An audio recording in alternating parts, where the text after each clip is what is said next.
മഴത്തൂര് മുംബൈയിൽ നാളെയാണ്. അങ്ങനെ രേവതിക്കുട്ടിയുടെ അടുത്ത് യാത്രയൊക്കെ പറഞ്ഞ് എല്ലാവരും എവിടേക്ക് തിരികെ കടപ്പാട്ടൂർ വീട്ടിലേക്ക് യാത്ര തിരിക്കുന്നത്. അങ്ങനെ കടപ്പാട്ടൂർ വീട്ടിലേക്ക് യാത്ര തിരിക്കുന്ന ആ സമയം അവിടെ അപ്രതീക്ഷിതമായി ഒരാൾ വന്നെത്തുന്നുണ്ട്.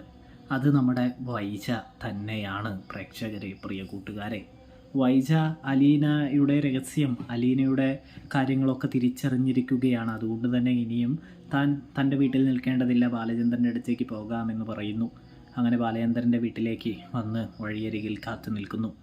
ഇവിടെയാണെങ്കിൽ രേവതിക്കുട്ടിയാണെങ്കിൽ രോഹിത്തിനോട് വളരെ സങ്കടകരമായി തന്നെ വിട പറയുന്നത് കാണാനായിട്ട് സാധിക്കും.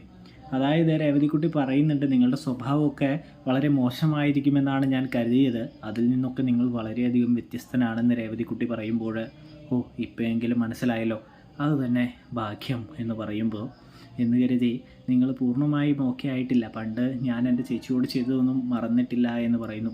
അപ്പോൾ രോഹിത്ത് തെറ്റ് സമ്മതിച്ചുകൊണ്ട് തന്നെ രേവതിക്കുട്ടിയോട് യാത്ര പറയുന്നുണ്ട്. രേവതിക്കുട്ടിയുടെ മനസ്സിൽ രോഹിത്തിനും ഇടം പിടിക്കാനായിട്ട് സാധിക്കുന്നുണ്ട്. അങ്ങനെ എല്ലാവരോടും യാത്ര പറഞ്ഞു ചെല്ലുമ്പോഴാണ് ഈ കാഴ്ച കാണുന്നത് എന്ന് കാണാം. ഇതിനിടയിൽ ബാലചന്ദ്രനാണെങ്കിൽ നമ്മുടെ സ്റ്റാലിനെ കാണുന്നുണ്ട്.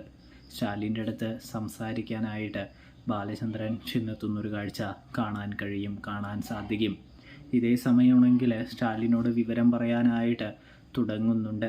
അപ്പോൾ ഗോവർദ്ധനാണെങ്കിൽ തടയുകയാണോ എന്നൊരു സംശയമില്ലാതില്ല പ്രേക്ഷകരെ, പ്രിയ കൂട്ടുകാരെ. മിക്കവാറും ഗോവർദ്ധൻ തടയുമെന്നാണ് നമുക്ക് തോന്നുന്നത്. അതോ നമ്മുടെ ബാലചന്ദ്രൻ സത്യം പറയുമെന്നാണോ? അപ്പോൾ റിവ്യൂ ഇഷ്ടപ്പെട്ടാൽ ചാനൽ മറക്കാതെ സബ്സ്ക്രൈബ് ചെയ്ത് സപ്പോർട്ട് ചെയ്യാനായിട്ട് പ്രത്യേകം ശ്രദ്ധിക്കണേ പ്രേക്ഷകരെ, പ്രിയ കൂട്ടുകാരെ.